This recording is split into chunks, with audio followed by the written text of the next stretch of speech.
नमस्कार, मैं हूं कोमल सिंह और आप देख रहे हैं आपका अपना चैनल न्यूज़ 80 उत्तर प्रदेश। पर चर्चा हुई सर आज। मैं विनय कामरा, युवा प्रदेश अध्यक्ष, उत्तर प्रदेश उद्योग व्यापार प्रतिनिधि मंडल। ये मेरा सौभाग्य है कि इस बार मुझे दूसरी बार पूरे प्रदेश का युवा का प्रदेश अध्यक्ष चुना गया है। और आगरा के लिए भी सौभाग्य की बात है कि जैसे कि हम जानते हैं कि होश और जोश दोनों चीज़ें ज़रूरी होती है किसी भी लड़ाई के लिए। हमारे सम्मानित जो बड़े व्यापारी हैं उनके पास होश है और जोश हम युवाओं के पास है। हम समय समय पे एक दूसरे का साथ देके व्यापारियों की समस्याओं को निरंतर उसका निराकरण कर रहे हैं। और जितने भी हमारे ज़िले हैं उन सब पे हम लोगों ने लगातार कप्तान साहब से भी बोला है और ऊपर भी बोला गया है कि समय समय पर सभी थानों पे मीटिंगें बुलाई जाएं, व्यापारियों की समस्याएं सुनी जाएं, उनकी व्हाट्सएप पे। और एक भय जो व्यापारी को एक प्रशासन से एक भय होता है उसको धीरे धीरे ख़त्म किया जाए, जिससे व्यापारी निसंकोच अधिकारियों के साथ बात करें।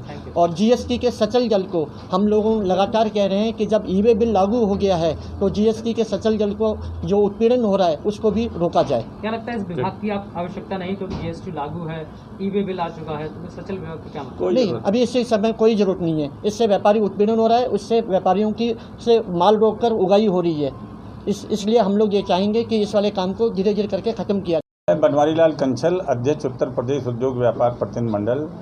अनिल शर्मा जी बार बार मुझे बुलाते रहे अपने ज़िले की, ये हमारे ज़िले के बहुत ही सफल जिला अध्यक्ष हैं और अपने व्यापारियों की समस्याओं से हमें रूबरू कराने के लिए आज हमें बुलाया है और मैं आया हूं। और मुझे बड़ी खुशी है कि सभी 43 बाज़ारों में हमारे ज़िले के व्यापार मंडल गठित हैं और लगभग सभी के अध्यक्ष महामंत्री यहाँ पे आए हैं। आम व्यापारियों को नहीं बुलाया गया, केवल अध्यक्ष महामंत्रियों को बुलाया गया है। अभी केवल हम लोगों ने 3 विषयों पे चर्चा की है। पहला विषय तो ये है कि दलहन की स्टॉक सीमा ख़त्म की जाए। दलहन की स्टॉक सीमा लगे रहने से व्यापारियों को काम करने में दिक्कत है और महंगाई भी बढ़ रही है। स्टॉक सीमा ख़त्म हो जाएगी, सब जगह से माल आना जाना आवागमन शुरू हो जाएगा तो व्यापारियों को काम करने में बड़ी आसानी होगी। दूसरी समस्या ये है कि अभी कोरोना की तीसरी लहर आ रही है, रोज़ टीवी में और आपके समाचार पत्रों में खूब छप रहा है। किसी अस्पताल के कोई रेट फिक्स नहीं है, आम जनता लुट रही है। आज हम लोगों ने तय किया है कि हम सरकार से मांग करेंगे, माननीय योगी जी से मांग करेंगे, माननीय मोदी जी से मांग करेंगे कि सभी अस्पतालों की जांच के और इलाज के रेट फिक्स किए जाएं। रेट फिक्स कर दें और आम जनता में आप लोगों के माध्यम से प्रकाशित कर दें, तो आम जनता को मालूम हो जाए कि भाई फला अस्पताल में ये रेट है, फला अस्पताल में ये रेट है, फला अस्पताल में ये रेट है, खून की जांच कराएंगे ये रेट है, कोरोना का इलाज कराएंगे ये रेट है। उसके जेब में पैसा होगा तो जाएगा, नहीं तो वो नहीं जाएगा। अभी तो वो अस्पताल में दौड़ता रहता है, वहाँ जाओ तो कुछ मांग रहे हैं, यहाँ जाओ तो कुछ मांग रहे हैं। तो इसलिए हम लोगों ने तय किया है कि हम आज ही सरकार को चिट्ठी लिख करके, यहाँ से जाने के बाद चिट्ठी लिख करके सरकार से मांग करेंगे कि अस्पतालों का रेट तय किया जाए। इसमें एक बड़ा सवाल सर, जीएसटी को लागू 4.5 साल से ज़्यादा हो गए, व्यापारी अभी भी उलझा हुआ है कि कैसे दाखिल करें, जीएसटी कैसे करें। और उसमें एक बड़ा सवाल ये है कि 2 साल से ज़्यादा हो गए कोविड को, व्यापारियों की हालत खस्ता है, बाजार भी पूरी तरह से खुले नहीं है, साप्ताहिक बंदी भी लागू है। इसे लेकर क्या कहना चाहेंगे? हम लोगों ने माननीय योगी जी से अभी मांग की है, लिख करके भेजा अभी 10 दिन पहले, कि जो शनिवार इतवार की बंदी है इसका कोई औचित्य नहीं है। 1 दिन की साप्ताहिक बंदी रहनी चाहिए और ये 2 दिन की बंदी समाप्त होनी चाहिए।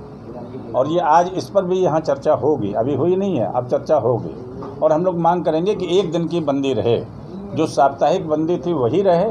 और अगर उसको सरकार नहीं रखना चाहती है तो आप शनिवार को रख लो या इतवार को रख लो, 1 दिन की बंदी रखो। 2 दिन की बंदी रखने का व्यापारी वैसे ही बहुत टूटा हुआ है। अब पुलिस भी व्यापारियों पर अपना शिकंजा कसती रहती है, उनकी दुकान खोलने से संबंधित, ना खोलने से संबंधित, समय से पहले जरा सा भी दुकान अगर समय से पहले खुल जाए तो पुलिस ऐसा है, पुलिस उत्पीड़न करती है, पुलिस डंडा करती है, ये बात बिल्कुल सही है। तो उसको बचाने के लिए ही तो व्यापार मंडल बना हुआ है।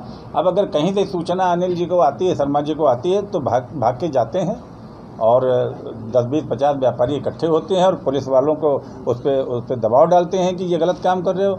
और कई व्यापारियों के उदाहरण हैं जो कि इन्होंने छुड़वाया है।